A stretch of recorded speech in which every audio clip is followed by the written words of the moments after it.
Hello, Music Multiverse listeners. Thank you for joining us again for another round of album review, Saturday, 2025. We're at episode 44. There's not many weeks left. Oh, You could say there's 52 weeks in a year, but musically speaking, there's really not. Because once we start getting, even this week was weird. Once we get into the holidays, no one wants to release an album unless it's Christmas. And we know I ain't buying that shit. If you're new to the channel and seeing this, this is an extension of the article section of BeyondYourRadio.com. I write 3 of these albums that we're going to talk about today. They're from my point of view, my perspective, my oddity.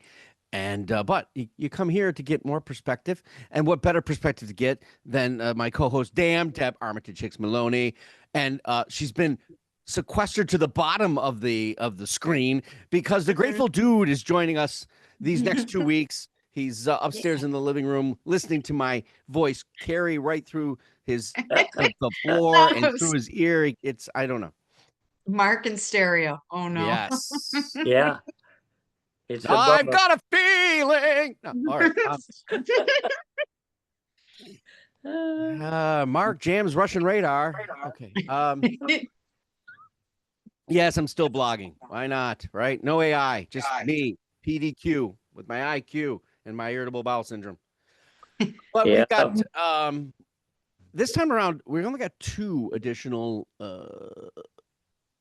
albums because when you got 3 people, this could go on for a while. So yeah, cut right to the day. If you like what you like what you hear here, please click the subscribe button if you haven't already. Hit the like button. Give us some feedback. Love to talk about music all the time. That's why I have no friends. This week's trio represents another interesting mix of sophistication that comes from a variety of instruments, conceptual designs, and genres. It's absolutely incredible and daunting to realize just how much musical combinations, constructs, and imaginative process can go into the creation of albums. That's right, album. If you're into singles and have attention deficit disorder, it's time for you to check out. Or hang in there. We're going to change your mind. Not only is this a weekly occurrence that we'll share with you on many levels, there's a uniqueness or even an employment of an artist's interpretation within a genre that will be quite the challenge. It's been happening since the dawn of sound, sound appreciation, and sound manipulation. That's right, even since that first person sat down at the harp. Well, was that a harp? No, it was probably the jester had who was the first? What, the lute was the first instrument? I don't know. I thought it was a conch shell. We're not It was the prepared. drums, the first instrument. Really? Probably. On the rocks. Boom, boom, boom, Okay, boom, so boom. caveman. Oh. Okay. Hey, What did now he we're play? tapping in. He played rock, man. He played rock. He played rock. Screw you, Jimmy Page. All right. All right. That was fun. So this week the challenge is always there, just like it always is. It's beautiful places of the combinations and explorations, entertainment and expressions in sound theory and accomplishment. Let's get into these albums of the 2025 here, episode 44, with just a few remaining releases left in 2025. And what better way to start than with Mammoth, The End. And if you've noticed, there's no WVH anymore. Well, he finally was able to break free from the commemorative doctorate that he put the initials on, Mammoth, because there was probably some contractual issue. But he has a doctorate, and you're going to find out about this doctorate, the the WVH. And Mammoth, Wolfgang Van Halen is, that's right, he's a mammoth. Not a woolly, no, a mammoth in sound. But he's not just like Mammoth at the guitar, like you expect him to be, because, well, he's the son of, Eddie Van Halen. No, he is a mammoth at whatever the hell he wants to touch. So he touched the drums first because Daddy said that's what you're going to do. You're going to play the drums first. Well, wait a minute. That makes sense. Rock. Yes, we're back to the cavemen. See, it all ties together this week. God, I love it when it works out like that. I don't plan any of this shit.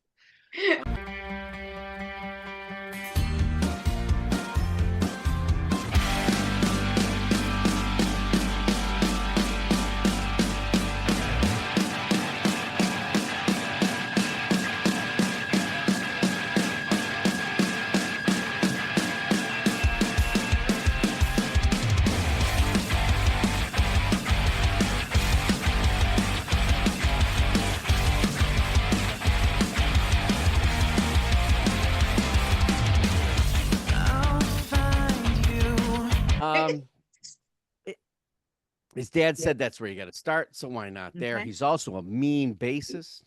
He's Mhm.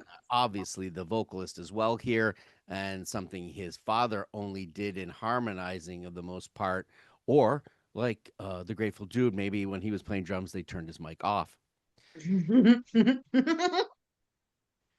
So what do we got here? We got this like, I don't know, you get avant-garde progressive metal soaked pop and I don't know, jazzing kind of thing. This throne of legacy he has, which still baffles, bruises, and becomes beloved these days, I think. It's a different world from where the Van Halens came from, but Wolfgang Van Halen is a traversing kind of individual.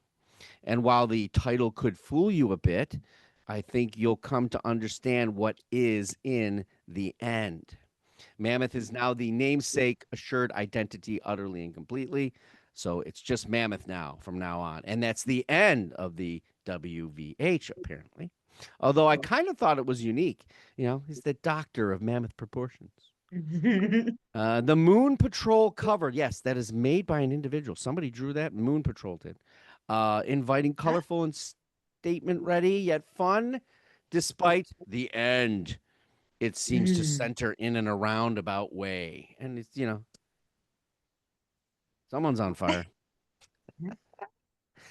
No, it's not the mammoth that you expected. It's so that's how this works.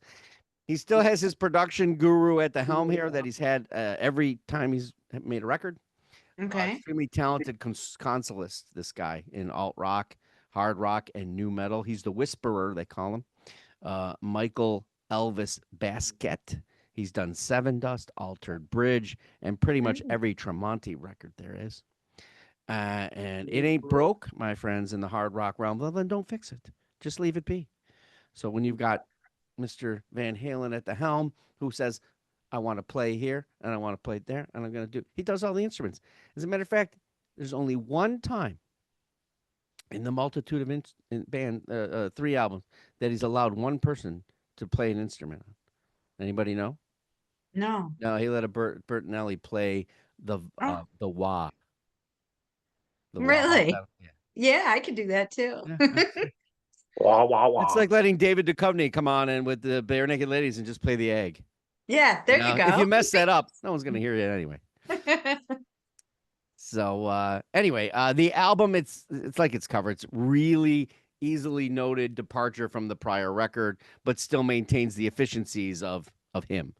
This time around, though, he is actually playing the instruments rather than using technology to help in that, which I believe has a little better stronghold in this. But let's start off with, damn, she's got some facts. She's got some fiction.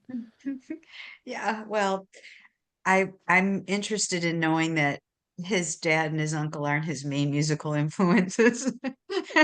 David Grohl, he loves Jimmy Eat World, Soundgarden, Alice in Chains. I thought that was funny, but he's used his dad's original Frankenstrat guitar for solos. That's pretty cool. He wanted this album to be deliberately uncomfortable, and I didn't find it that way, but I think maybe if I had listened to his other 2 albums, that would make more sense to me. But this album was awesome. I started listening to it when you were over for dinner last week, and didn't we put it on? And some of the songs that really stuck out for me, the title track, you'd think that is Eddie playing the guitar. It's brilliant. It's great. I Really Wanna, that's more crunchy sounding. So a little bit different there, not the crazy feverish fingers going. I thought that some of these songs had a more nostalgic feel. But All in Good Time was more contemporary, I think. It wasn't him just drawing on what his dad and his dad's band did. And I liked Same Old Song because there's the driving percussion that the mammoth was playing on a rock. So yeah, it was really good. It was fun, and I think that he is probably even more talented than his namesake. So Wow. Someone's got to start. That's the problem, right? You know, and then everyone's like, "Oh, there'll never be anybody better." Here we go again with that argument. Grateful dude, and you're not a Van Halen fan, so I am not, and I'm not, but I like this guy. I think he is much better than his father is, and in his style is different.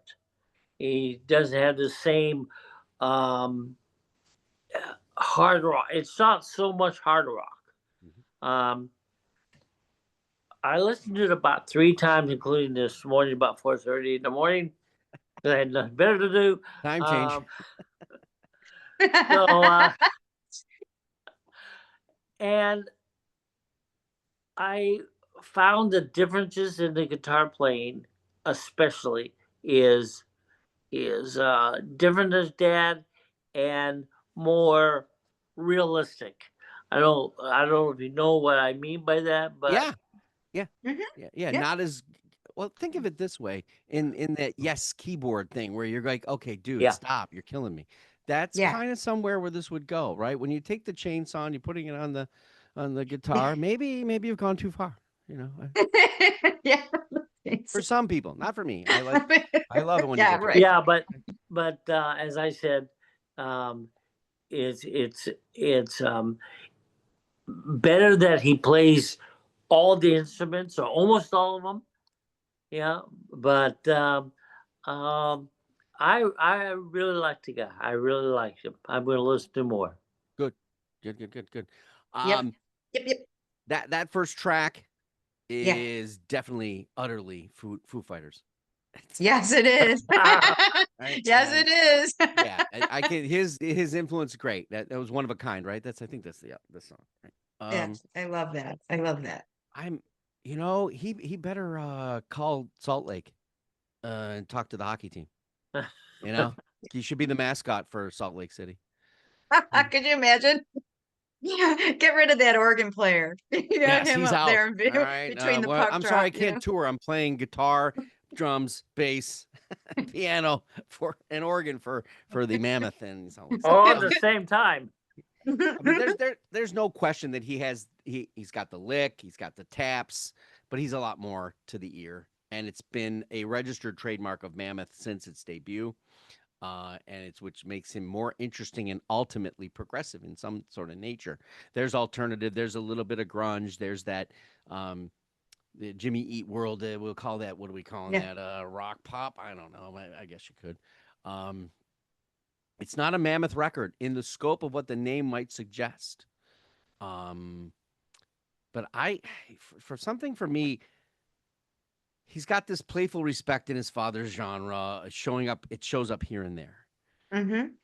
Instead, he shows up with his ideas, his love of music, what he's learned and what he's continuing to learn from what he absorbs.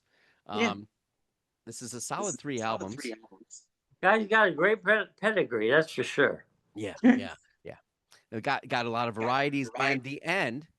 I'm not sure that it is the end. It's not, obviously, which is great for all of us in the music multiverse because I can't wait to kind of see what he does next. But the All in Good Time is where it ends on this record, the last song.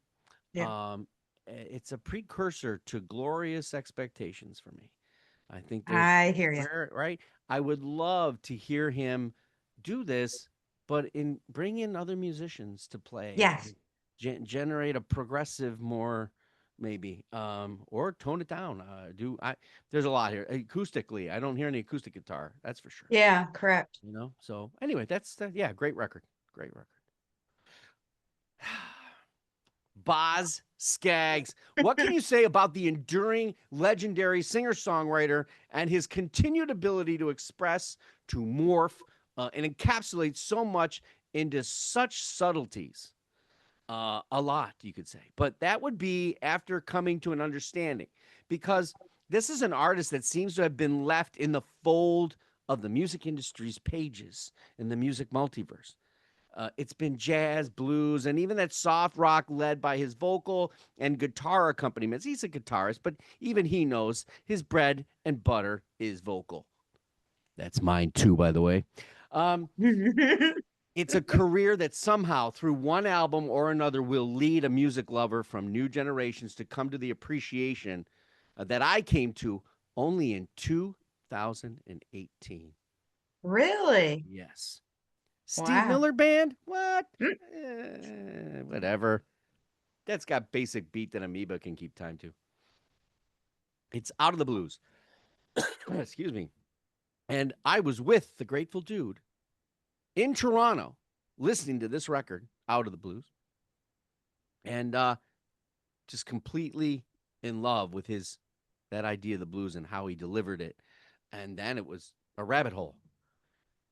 A 60-year rabbit hole. Here's a guy who hasn't even come to terms with where he was. I mean, Steve Miller Band, then blues, soul, R&B. I don't think he had a charting single since like 1988. We're in 2025, yet he's still here today. That album, 2018, more blues connection, R&B swagger that I was familiar with. But here, and so I see this new record coming up. Oh, can't wait, can't wait. What? Jazz? Standards? That first song, and of course, these are jazz standards. While you might know and feel who the artist is, you might not know the song if you're, my Right. age, or, other people, but it's so him. And it's so lovingly delivered. Man, and his name, Boz. So cool. Gosh, I'd love to have a cool first name like that. It puts me right there sitting at the mic with Charlie's Angels, Jacqueline. I had a good Smith. friend. I had a best friend in high school named Boz. Yeah, and that's not his real name. Obviously, he kind of got that somehow. Maybe Deb might say. I won't steal that if that's the case. I read it, but I didn't write it down, so I don't remember. He's a voodoo rendering vocalist, effortless, I think. And this record was not meant to be, really. I don't think, from what I hear. It was just something he does.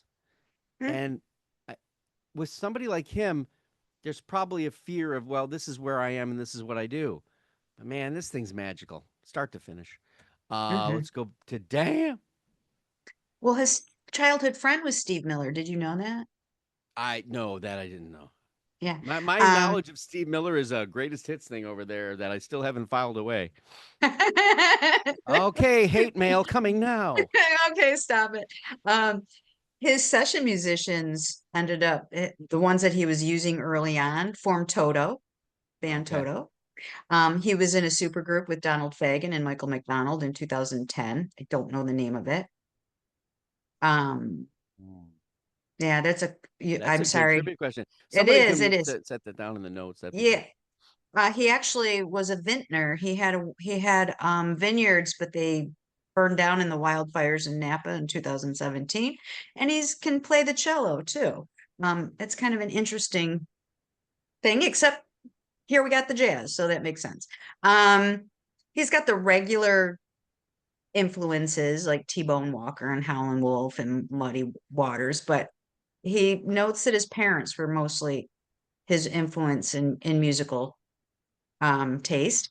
And my first introduction to Boz Skaggs was in 1976, Silk Degrees.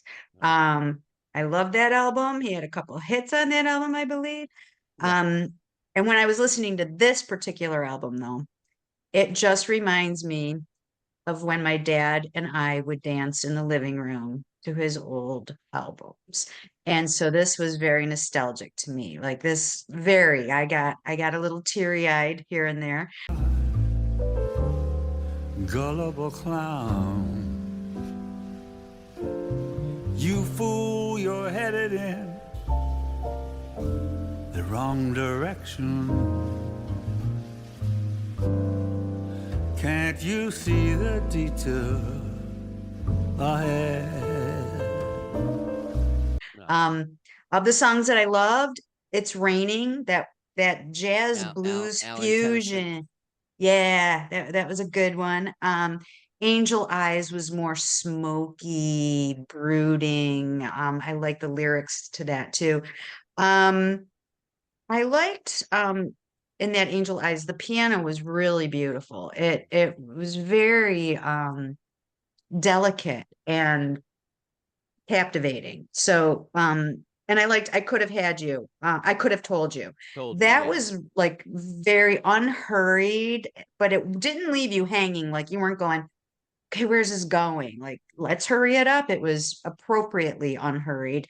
So I can't believe that he's been around this many decades and you were first introduced to him only 7 years ago. That's crazy to me because he's just always been in my musical repertoire. I was 14 when Silk Degrees came out. So Yeah, and I think Silk Degrees was followed or close in that vicinity of the Urban Cowboy soundtrack where he had the one single on that, right? So yes, which yes. I remember as a kid. No, well, sort of kiddish, whatever, 88, Mhm. maybe. I don't know. Mhm. 88? Mm.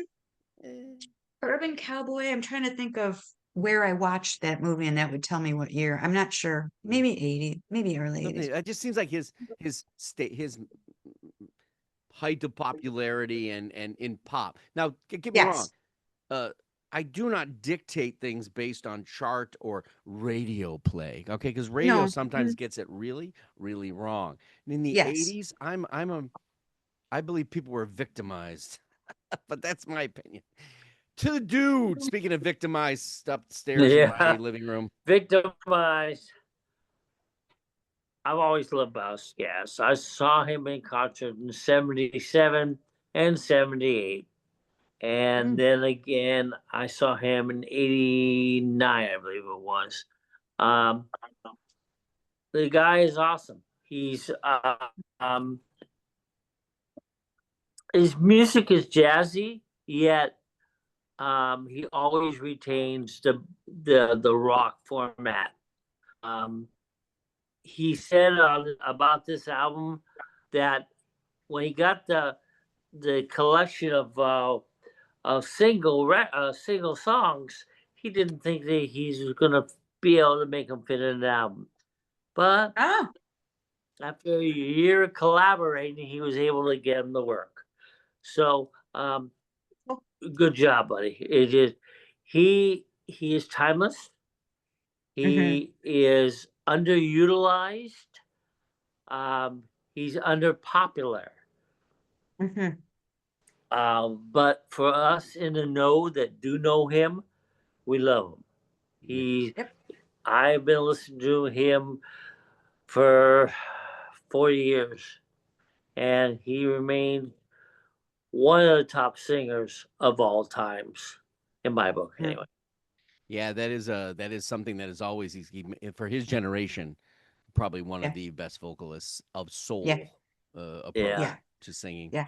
Yeah, He's just a smooth, cool dude. Yeah, he sings the soul right out. And it's funny when we were in the car playing it. I forget where we were going. We were going somewhere because we've been going everywhere. The dude goes, "Man, he sounds like somebody I knew who he sounded like." Oh yeah. And I was waiting for the dude to remember who it was because I'm like, it's one of your favorite guys of all time. But and that was Willie Nelson.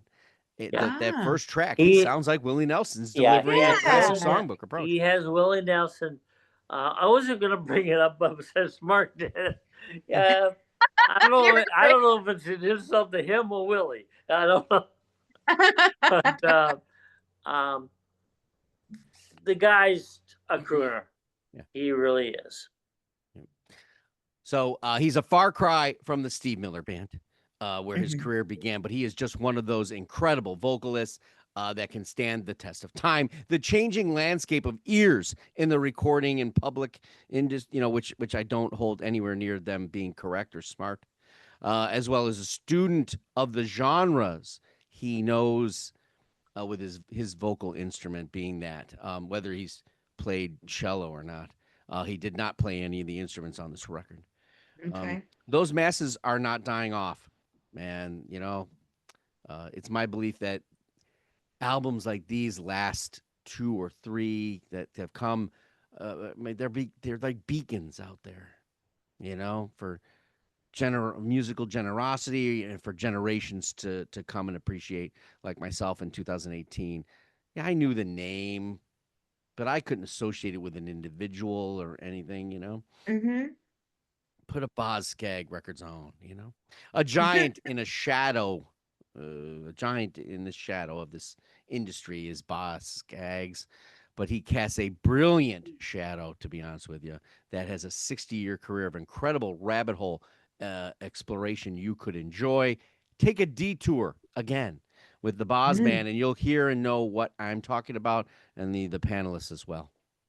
Okay. So Alison Brown, Steve Martin, safe, sensible, and sane. Well, wouldn't we all like to be that way? But we need heavy drums to make that happen. Or you need American bluegrass, this institution, and it starts with the storytelling. It always has. Obviously, yes, is connected to that stringy little banjo and how that's played, and maybe it moves into fiddle, etc. But it's an immediate connection in audio awareness, and it's a sound that the world outside of America seems to not want to ever dabble in. They're too scared to touch it. I don't know what it is. Apparently, the 1940s is just a time and a place of sound that the Western Hemisphere does not touch. Well, Steve Martin, who's been around since the 1940s, actually, he was born in 1945 with silver hair. Yeah. I think, okay, so I think it's the white mane of his that gives him that stately, forever silver Dick Clark look, right? Yeah. King Tut, maybe reincarnate. He's been a banjo loving player since 1962, and yeah, it's been a small part of his comedic routine, but not like the blah blah of our boy there from the Grown Ups movies who play the guitar just to make a little silly song. He's actually Adam Sandler. Yeah, this guy's actually found a musical place in history with some fantastic musicians and his love of the banjo, which this time again spreads to the traditional bluegrass and then some. He had a little bit of flavor here. He's ensnaring some special guests. We'll talk about those. But the headline and the chief orchestrator here is the legendary Alison Brown, composer, Grammy winner, Bella Fleck. I probably played with every great musician there is. This is safe. It is sensible. I don't know if it's sane, but it's a lot of fun too, I think. So anyway, let's get over to Dam and see what her banjo affliction is. Well, when you first gave me this album, I'm going, Steve Martin. It can't be that Steve Martin. And then I put it on and I went, oh yeah, it's Steve Martin in the banjo. It was hard for me to listen to it first without just laughing because I was of the generation of Steve Martin when he first came on the scene as a stand-up comedian, and him being on Saturday Night Live when Saturday Night Live first launched, and him playing the banjo and stuff. And I guess I really didn't know how much of the banjo he did in his career. I thought it was just a skit that, like the Adam Sandler thing, but obviously he's way beyond that. The two of them are co-hosts of the International Bluegrass Music Awards. Who know that? And international, how does that happen, Mark? You just said I the don't rest know. of the world. I honestly, I think what happens is somebody from the U.S. leaves and just plays overseas, and that's international, right? Yeah, they either didn't like the Democratic approach or the Republican approach. They left. They're living in Berlin, with Jodie Foster, and they're making bluegrass music next to the remnants of the Berlin Wall. Okay, well that explains a little bit, I guess. Wow. Alice, I like the combination of who their influences are. Like she's like nitty gritty dirt band. Are you surprised by that? But she's got Celtic and Latin influences, and then you put him with his Pete Seeger and his he likes Edie Brickell and the Kingston Trio, right? He's played with Edie. I There's an album know. with Edie. I know. So this album, when I first listened through, it was annoying to me. It's not my, I'm not a bluegrass person. Yep. However, by the fourth time in, I went, I really like this album. It's surprising when you really sit and listen and go from song to song and go, okay, this isn't just the banjo and the there's a lot going on, and it's very layered. And I did like the different people that he brought on to some of these songs. Jackson Brown, which was another person when I was in high school. I didn't like him so much, but my appreciation for him, just like some other artists, as I've gotten older, it's grown. So I liked he was on Dear Time, I think. Mm. I liked Michael. Wasn't that with Sarah Jarosz? Was she? I heard her. I didn't know she was on it, and as soon as I heard her the voice, I go, Sarah Jarosz, what a cool person to put on this album. It was surprising and refreshing, right?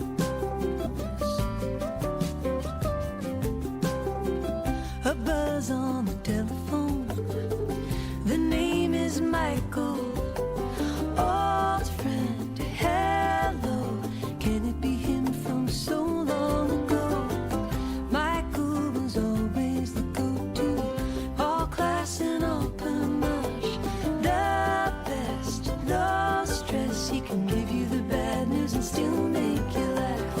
Yeah. And then what I loved was Statement of Your Affairs. It had a calypso feeling to it. And I'm Mhm. like, how that's pretty cool. And Jason Mraz was on that one, I believe. Was Okay. that Jason Mraz? I didn't, I'm pretty sure that's probably the case. Mm-hmm. Yes, that's Jason Mraz. I didn't know, but when I heard that, the minute I'm thinking, oh, it's like a Jason Mraz. Oh, wait a minute, that is Jason Mraz.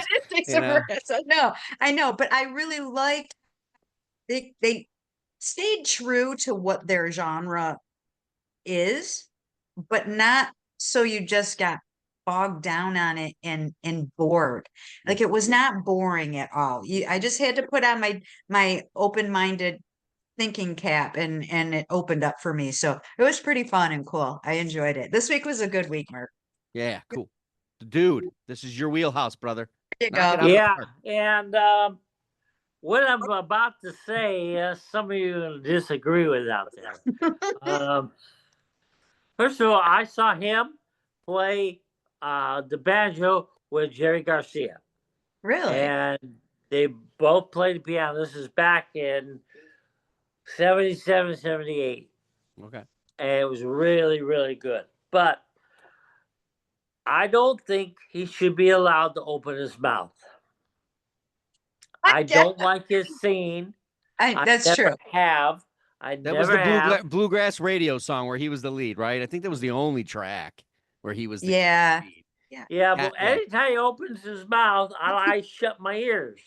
It's almost as like chalk on a blackboard. Yeah. Okay. He play the banjo. He should stay at. He's good at it. I've seen Alison Brown and Steve Martin. I've been watching them for months and months and months because they have they do a lot of YouTube, and he's really good. The album, except for when he opens his mouth, is good. It's good. How do you really feel? But I have a problem. He can't sing. He can't hold a tuna bucket. That's my personal opinion. He should not be allowed to sing. Well, good thing he had all the guest singers. That was I think important. he had that. I think with Brickell, her voice being the way it is, it depends on the blend, right? And this blend, the Vince Gill one, I'm out. Yeah. That didn't sound like Vince Gill at all to me. No. But the song captured, but it just didn't sound like Vince Gill to me. But the Indigo Girls, good stuff. Yeah, fun record. It has a small place in my musical collection. And I hearken to the newer alt folk of this bluegrass, right? So I love the Sturgill Simpson. That's the guy that I hold dear. I like obtuse storytelling. I don't need to know that you're on bluegrass radio. I don't care. Maybe if you're on Beyond Your Radio, then I care. That, Oh, yeah, okay. let's do it. But in the contribution, overall sound and writing, and it's a good piece. And what's funny is if you tend to get lost in this genre and you play it, and then all of a sudden you're into somebody else's, you will know the difference of the professional at the helm. Mm-hmm. Because once it went over to another bluegrass, I'm like, wait a minute.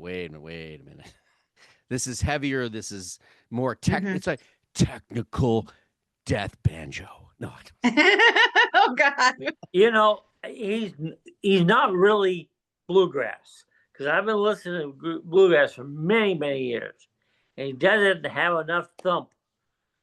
okay, It's- that's maybe what I'm saying. Because what I hear, once it kicks over to another band or Yeah. artist, that's it. It's got that thump. What you're talking about. That's a good. Yeah. It's a good analogy. Yeah. twang, The what is it? Whacking? twang. Twang. I Yeah. don't like twangs as much, but I know it's you okay. don't like twang. It's okay. You're twangophobic. Yeah. I start to get like shakes and stuff, and I have to. Anyway, yeah, good record. I do like to go down that rabbit hole occasionally. I have to change it up because there's only so much darkness in this world that I can consume. Oh, I don't know about that. I don't know, Mark. Okay. You're pretty Ah. tolerant. Speaking of darkness, it's not a good no.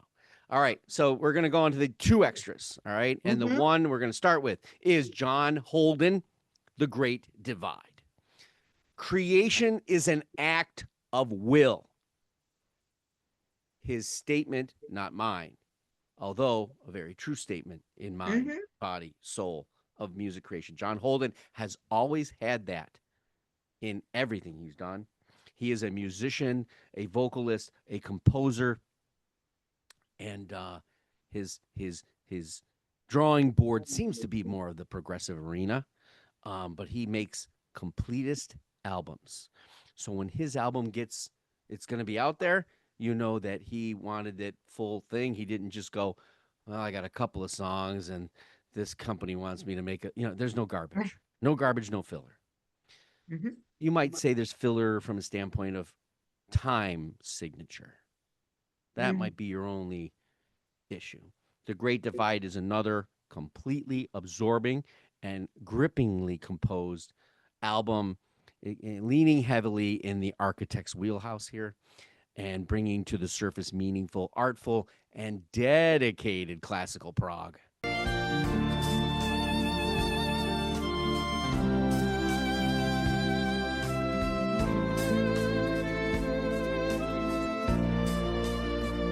The great divide, it swallows whole the pieces left of what we stole. A canyon carved by time and pride. We scream across the great divide. The great divide, it swallows whole. So I'll send it over to Dam, who is the aficionado of classical prog. Am I? Well, I didn't feel this was classical prog at all. I'm just gonna say. Yeah.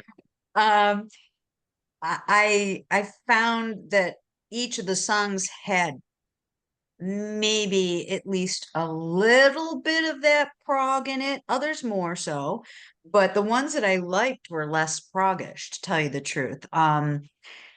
His influences are, the normal ones, and didn't he play he never played in a prog band, did he? Mm. Or has he always been a solo artist? I'm pretty sure he's been with people in some regard, but I don't remember any like big name like he. Okay. I know that. Okay. Do I mean, I don't he think I have. cites all, like we say, the usual suspects as his influences: Genesis, Floyd, ELP, Rush, yes, and some Steely Dan in there.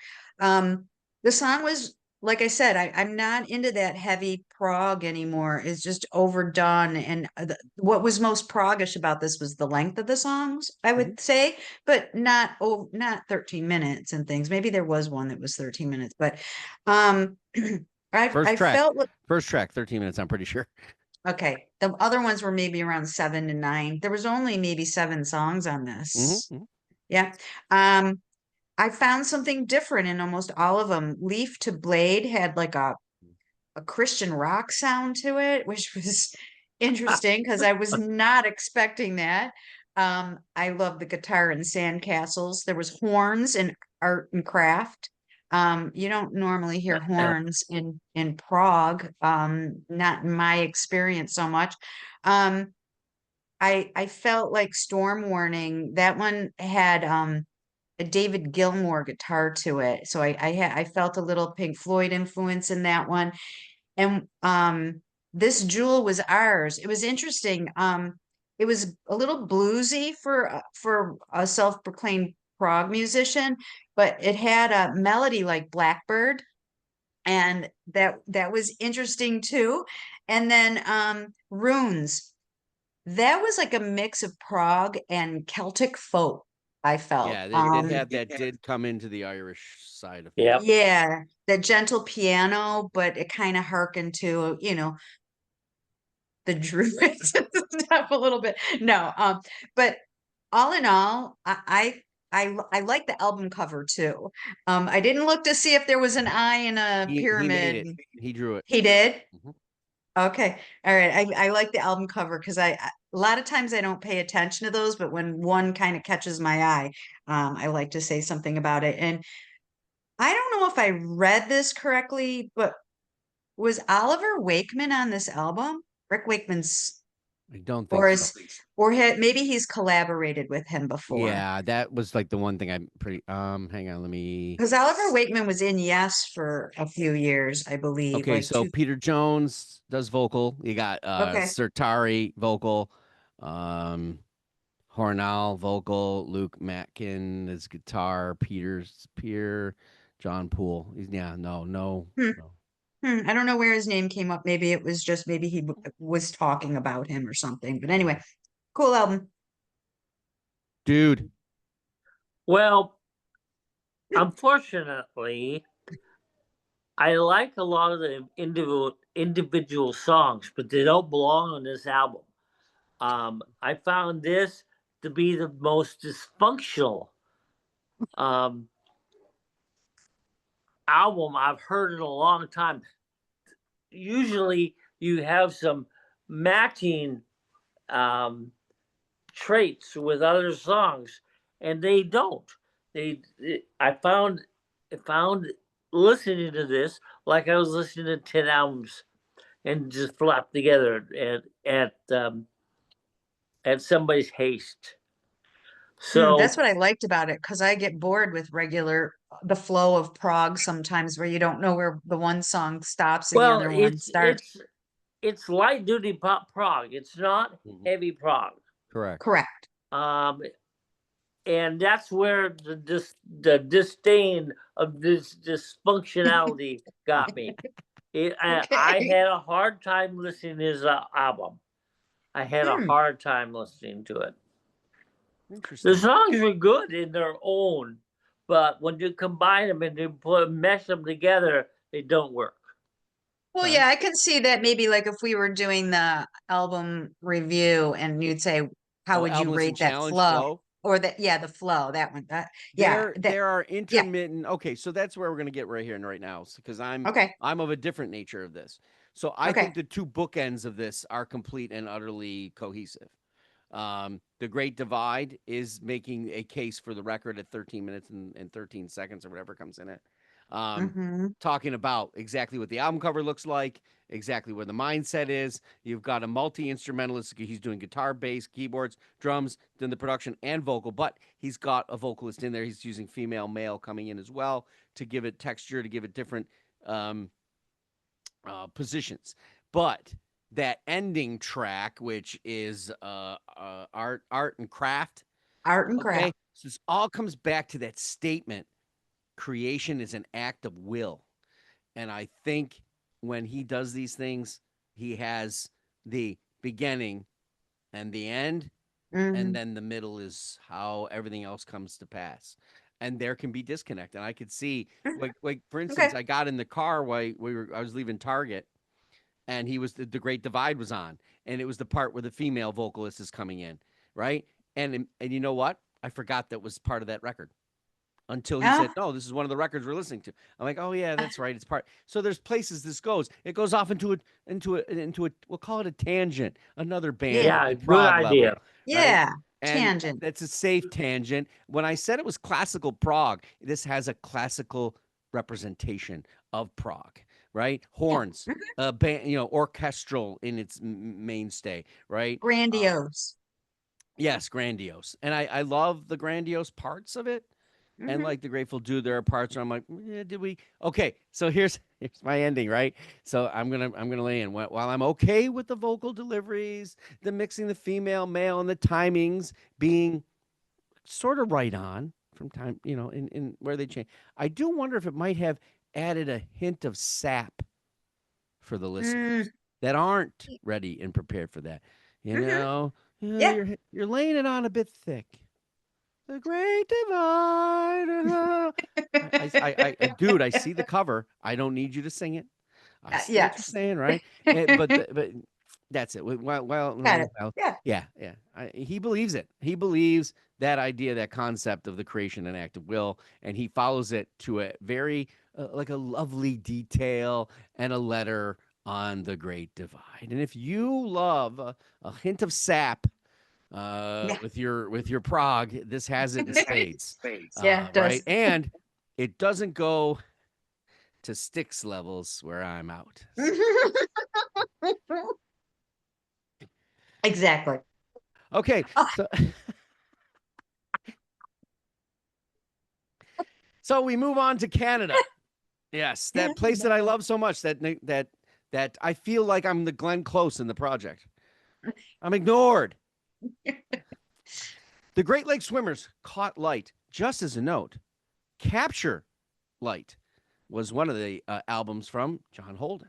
So we're all about light here at the last. We're all about great. We got Great Divide. We got Great Lake. We got light. Oh my God! Did you know? Did you know that this band's been around for a long time?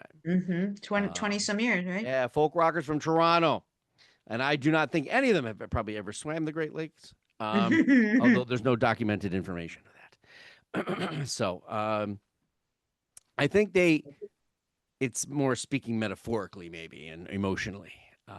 Caught Light is their 9th studio record. I've been following them since 2003, and their opener 20 plus years now. 70s folk pop, though, on this one.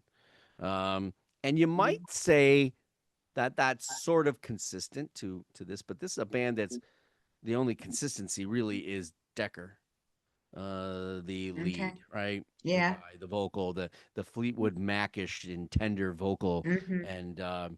and a range that might not go way here or way there. Kind of a very steady, but it's the musicality, the approach to it, and let's see how the rest of the cast here on Beyond Your Radio did. Damn. Well, they love their Canadian artists. They love Neil Young and Bob Dylan and Graham Parsons and all of that. You mentioned their 2003 debut album. They actually, interestingly, like to record in odd places, and that album was recorded in a grain silo. And in 2005, they recorded inside the old country church that Becker went to as a child. Okay. They've recorded in the Tyanaga Caves in Ontario. I don't know if I said that I've right. never been to the Tyanaga Caves. That I sounds like have. Have I you? Okay. have. Yes, I have. And also recorded at Singer Castle in the Thousand Islands, and I have been there as well. So I find that interesting that they get inspiration from the landscape around the Great Lakes and St. Lawrence and so on. So interesting. So anyway, as far as this album goes, I heard a lot of beautiful things. I thought some of the songs were nostalgic. Some of the songs had just enough piano in it that, but not so much piano that, you know, you're getting lost in the piano and not what the lyrics were. The opening song, One More Dance Around the Sun. The way that it bends and how to get it back. Concessions and lines, rhythms and rhymes. Furrows and rows, rivers and roads, push away under a dusty eye. I know my place in the shifting sand. One more dance around the sun. That was a Neil Young to me. I could hear Neil Young clear as a bell, and I could in a couple of the songs. So We're gonna get to the Neil Young thing in a minute. okay. For sure. I liked Youth Not Wasted, and that's one of the nostalgic songs with the lovely piano. Caught Light, the title track, really soothing ballad, but it's not all like Gordon Lightfoot type stuff. It's a little more, I think, a little bit more upbeat. And I noticed that one of the names of the songs is really kind of fitting in with the theme, Endless Detours. We Yeah, had the another end, detour, we got right? Yeah. detour, we got all this stuff going on this week, Mark. But interesting. I really love to hear these bands that are from around where we grew up and are familiar with the area and kind of can picture them being kids and going down, you know, Young Street, or, you know, going into, you know, shop at Eaton's and things like that. So Yeah, yeah. Or they're yeah, they're pretty they're cool. remembering times from Clifton Hill. Yes, yeah, exactly. So fun. To the dude. Well, I like this album very, very much. Oh, shoot. Yeah, and unlike Deb, I heard a lot of Gordon Lightfoot in it, a whole bunch. I didn't. thought it sounded exactly like him in a couple of instances. These guys are very, very good. I have never heard them before. This is the first time I've heard them. Me too. And me being from the West, the very far West, I haven't had a chance to listen to them, but I will go back. In fact, I did a little exploring last night and listened to some other stuff they did. But they're very good. Their vocals are good, and their playing is ecstatic. But as I said before, I heard a lot of Gordon Lightfoot in them. I heard way more Neil Young and I and heard it was Neil. It was Neil and Lightfoot. they together. got married. There's the new Yeah. band, a new band They name we got can call married. Neil and Lightfoot.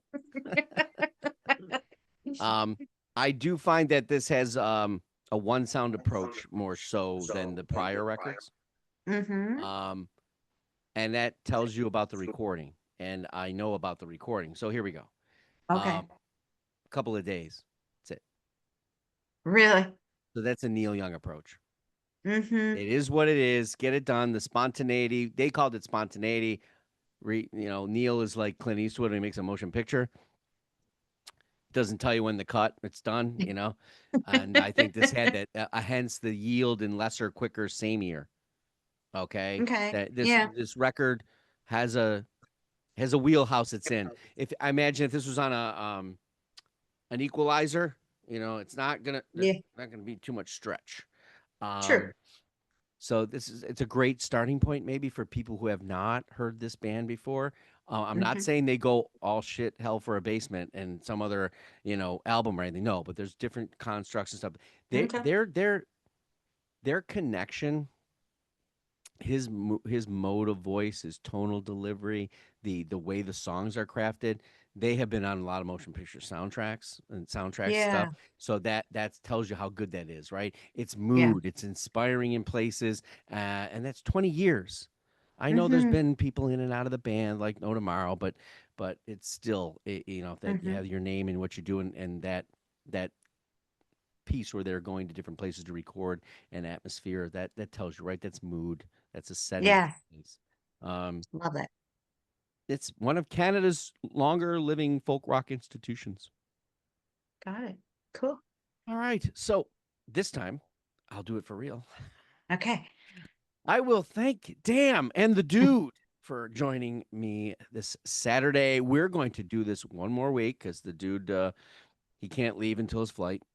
Unless I die. That's right. If he dies, we're still going to prop him up in the chair and see where the Zoom goes. We'll call We him don't know whether Bernie. he's going to be here or there. And by the way, if you're wondering what I'm referring to, go back and watch Panelist's favorite show from last night.